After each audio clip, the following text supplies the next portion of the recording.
What is the internet? The internet is like a popular thing. Some satellites up there. I picture in my head with like waves of internet going to the phone. Somebody told me a cloud once. The internet is a lot like plumbing. It's always moving. Most people don't have any idea where the internet came from, and it doesn't matter. They don't need to. It's sort of like asking who invented the ballpoint pen or the flush toilet or, the zipper. These are all things we just use every day, and we don't even think about the fact that one day somebody invented them. So the internet is just like that. Many, many years ago, in the early 1970s, my partner Bob Kahn and I began working on the design of what we now call the internet. It was a result of another experiment called the ARPANET, which stood for Advanced Research Projects Agency Network. It was a Defense Department research project. Paul Barron was trying to figure out how to build a communication system that might actually survive a nuclear attack.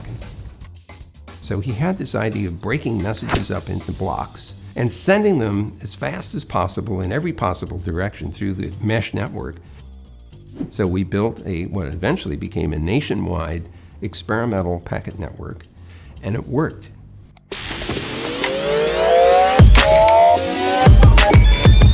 Is anybody in charge of the internet? The government controls it.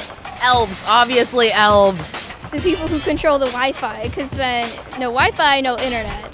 T-Mobile, Xfinity, Bill Gates. Bill Gates. Bill Gates. Right? The honest answer is, well, nobody, and maybe another answer is everybody. The real answer is that the internet is made up of an incredibly large number of independently operated networks. What's interesting about the system is that it's fully distributed. There's no central control that's deciding how packets are routed or where pieces of network are built or even who interconnects with whom. These are all business decisions that are made independently by the operators. They are all motivated to assure that there is end-to-end connectivity of every part of the network, because the utility of the net is that any device can communicate with any other device, just like you want to be able to make phone calls to any other telephone in the world.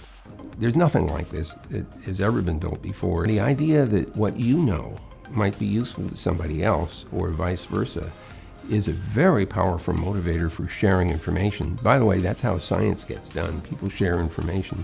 So this is an opportunity for people to think up new applications, maybe program them as apps on a mobile phone, maybe become part of the continued growth of the infrastructure of the network to bring it to people that don't have access to it yet, or just make use of it on a day-to-day basis. You can't escape from contact with the internet, so why not get to know it and use it?